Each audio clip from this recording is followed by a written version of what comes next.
Hello guys, welcome back to channel. So आज की video में हम पढ़ने जा रहे हैं क्लास 7 एनसीईआरटी साइंस की बुक का चैप्टर नंबर 1 है न्यूट्रिशन इन प्लांट। सो इससे पहले की वीडियो में हम इस चैप्टर को पढ़ चुके हैं और इस वीडियो में हम इस चैप्टर को आगे कंटिन्यू करेंगे। तो बेसिकली इस वीडियो में हम इस चैप्टर के जो इम्पोर्टेंट पॉइंट्स हैं उनको पढ़ेंगे और इन्हें बेसिकली इजी वर्ड्स मतलब हिंदी में समझने की कोशिश करेंगे। तो इसके पहले की बहुत सारी वीडियो में हम इस चैप्टर को बहुत आगे तक समझ चुके हैं और इस वीडियो में हम इसे आगे कंटिन्यू करेंगे। Usually crops plants absorb a lot of nitrogen and the soil become deficient in nitrogen। तो जो क्रॉप्स और प्लांट होती है वो कहाँ ग्रो होती है? सॉइल के अंदर, ठीक है। तो जो वो होती है क्रॉप्स और प्लांट्स, उनको क्या चाहिए होता है? न्यूट्रिएंट्स वगैरह जो चाहिए होते हैं, उन्हें नाइट्रोजन भी चाहिए होता है। तो वो नाइट्रोजन कहाँ से लेंगी? तो वो नाइट्रोजन और जो बाकी की चीज़ें होंगी ना, वो लेंगी वो सॉइल से या फिर उनके जो सराउंडिंग है उनसे। तो फिर उसके बाद जो प्लांट्स होते हैं वो नाइट्रोजन कहाँ से लेती है? सॉइल से। तो जो और अगर उन्होंने जो प्लांट्स है उन्होंने जो नाइट्रोजन है उसको सॉइल से ले लिया तो ऑब्वियस सी बात है सॉइल से नाइट्रोजन कम हो जाएगा। ये तो है नहीं कि सॉइल के पास अनलिमिटेड नाइट्रोजन है। सॉइल के पास भी नाइट्रोजन तो एक लिमिटेड अमाउंट में ही होगा ना। और अगर प्लांट्स और क्रॉप होगी और वो अपनी रिक्वायरमेंट फुलफिल करने के लिए सॉइल से ले तो ले रही है नाइट्रोजन, बट तब क्या होगा ना, मतलब धीरे धीरे कुछ टाइम में जो सॉइल है उसके अंदर से जो नाइट्रोजन है वो ख़त्म हो जाएगा। मतलब जो सॉइल होगी ना वो डेफिशिएंट बन जाएगी नाइट्रोजन में। और जो प्लांट्स होते हैं ना वो ऐसी गहरी नाइट्रोजन यूज़ नहीं कर लेते हैं जो कि हमारे एटमॉस्फेयर में पाई जाती है बहुत ज़्यादा अमाउंट में। उनको चाहिए होती है स्पेशल टाइप की नाइट्रोजन। और जो स्पेशल टाइप की नाइट्रोजन होती है ना, वो ना हमारे एटमॉस्फेयर में पाई जाती है ना सॉइल में पाई जाती है। तो आप लोग सोचोगे कि उनको नाइट्रोजन मिलती कहाँ से है? तो वो लोग क्या करते हैं ना कि आपने सिम्बायोसिस रिलेशनशिप के बारे में पढ़ा था, मैं आपको फिर से बता देता हूँ। उसमें क्या होता है, दो जो ऑर्गेनिज्म होते हैं वो साथ मिल जाते हैं और फिर उसके बाद अपने साथ मिल के सर्वाइव करते हैं। तो ये जो राइजोबियम और प्लांट्स है वो भी किसी चीज़ का एग्जांपल है। तो हम सोचोगे राइजोबियम क्या होता है? तो राइजोबियम ना एक बैक्टीरिया होता है। तो आप सोचोगे कि बैक्टीरिया और प्लांट्स का क्या रिलेशनशिप है? तो जो प्लांट्स उनको क्या चाहिए होती है? नाइट्रोजन एक सॉल्युबल फॉर्म में चाहिए होती है। तो जो प्लांट्स होते हैं वो जाते हैं नाइट्रोजन, वो जाते हैं राइजोबियम के पास। राइजोबियम की हेल्प लेने के लिए वो जाके राइजोबियम से बोलते हैं कि राइजोबियम हमें चाहिए नाइट्रोजन, पर जो नाइट्रोजन है ना वो सही नहीं है, बोला हम उस नाइट्रोजन को यूज़ नहीं कर सकते। फिर जो राइजोबियम होता है उससे बोलते हैं कि भाई तुम हमारी हेल्प करो, एक काम करो, तुम हमें नाइट्रोजन ला के दो, हम तुम्हें उसके बदले खाना देंगे और रहने के लिए जगह देंगे, ठीक है। तो उसके बाद मतलब जो सामान है वो कौन ला के देता है? राइजोबियम। मतलब जो नाइट्रोजन होता है वो कौन ला के दे रहा है? राइजोबियम प्लांट्स को। और उसके बदले प्लांट्स क्या कर रहे हैं? खाना बना रहे हैं, खुद खा रहे हैं, राइजोबियम को दे रहे हैं। तो ये एक काइंड ऑफ आप बोल रहे हो इन दोनों ने अपनी डीलरशिप कर ली कि नहीं भाई तुम जाके नाइट्रोजन मेरे लिए लेके आओ, मैं तुम्हें रहने के लिए जगह दूंगा, खाने के लिए खाना दूंगा, जो चाहिए वो दूंगा, बस तुम मेरे लिए ना नाइट्रोजन ले आओ। तो यही है राइजोबियम और ये प्लांट्स करते हैं। और आपको इस बैक्टीरिया का नाम याद रखना है राइजोबियम। मैं आपको एक बार फिर से समझा देता हूँ। जो राइजोबियम है वो एक बैक्टीरिया है, वो हेल्प करता है प्लांट की नाइट्रोजन को एक ऐसे फॉर्म में कन्वर्ट कर देने में जो कि जिसको प्लांट्स यूज़ कर सके। जो प्लांट्स होते हैं वो नॉर्मल जो नाइट्रोजन होती है उसको यूज़ नहीं कर सकते, जो कि हमारे एयर में बहुत ज़्यादा अमाउंट में पाई जाती है। और जो राइजोबियम होता है ना वो भी अपना खाना खुद से नहीं बना सकते हैं, तो इसलिए उन्हें भी इनडायरेक्टली सही, लेकिन प्लांट्स की ज़रूरत तो उन्हें भी है। तो जो राइजोबियम है उसे भी प्लांट्स की ज़रूरत है और जो प्लांट्स है उसे भी राइजोबियम की ज़रूरत है।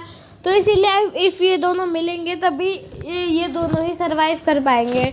अगर ये दोनों मिल के नहीं काम करेंगे ना तो ये दोनों कभी सर्वाइव नहीं कर पाएंगे, क्योंकि राइजोबियम भले ही नाइट्रोजन को एक सोलेबल फॉर्म में ले आता है, बट जो राइजोबियम है वो खाना नहीं बना सकता है।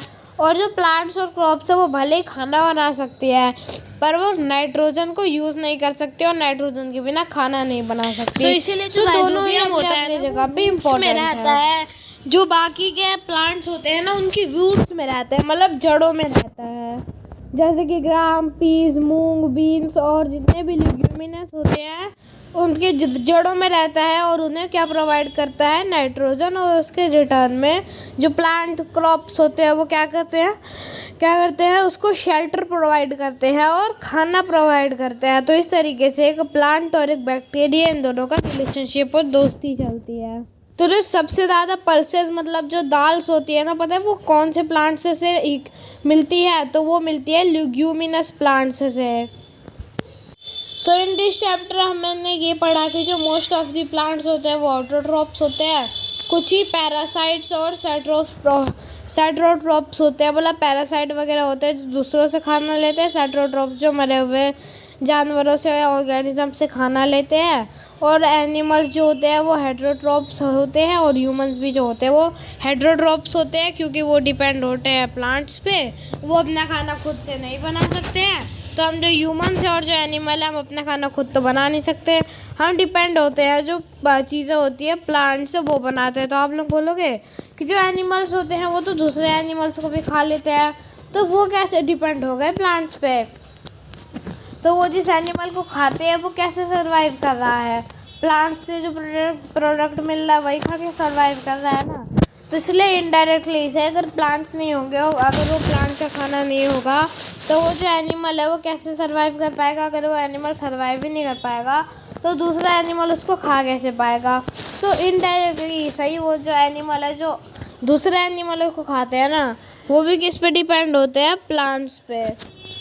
जो प्लांट्स है वो सिर्फ और सिर्फ ओनली वन ही ऑटोट्रॉफिक ऑर्गेनिजम्स हैं, और प्लांट्स में भी सारे प्लांट्स ऑटोट्रॉफिक नहीं होते हैं, कुछ पैरासाइट्स होते हैं, कुछ सैप्रोफाइट्स होते हैं। तो पैरासाइट का एग्जांपल आ जाता है कस्कुटा, जो कि दूसरे ऑर्गेनिज्म से अपने न्यूट्रिएंट्स वगैरह होता है, मतलब वो एक होस्ट बना लेता है, उससे जो न्यूट्रिएंट्स वगैरह होते हैं जो कि काम की चीज़ होती है वो खींचने लगता है। और हमने इस चैप्टर में पढ़ा है फोटोसिंथेसिस के बारे में।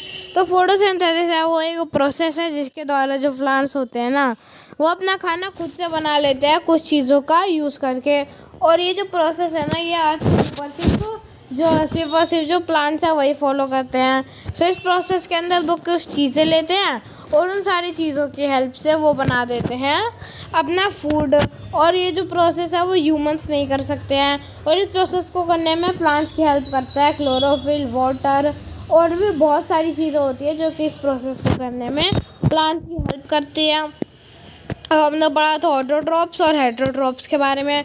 ऑटोट्रॉप्स वो ऑर्गेनिज्म होते हैं जो अपना खाना खुद से बनाते हैं जैसे कि प्लांट्स, और हेटेरोट्रॉप्स वो होते हैं जो कि डिपेंडेंट होते हैं किसी दूसरे ऑर्गेनिज्म में जो कि होते हैं ऑटोट्रॉप्स। जो हेटेरोट्रॉप्स होते हैं वो अपने खाने के लिए ऑटोट्रॉप्स पे डिपेंडेंट होते हैं। ऑटोट्रॉपिक्स के सबसे बड़े एग्जाम्पल है प्लांट्स, और हेटेरोट्रॉप्स के सबसे बड़े एग्जाम्पल है ह्यूमंस एंड एनिमल्स।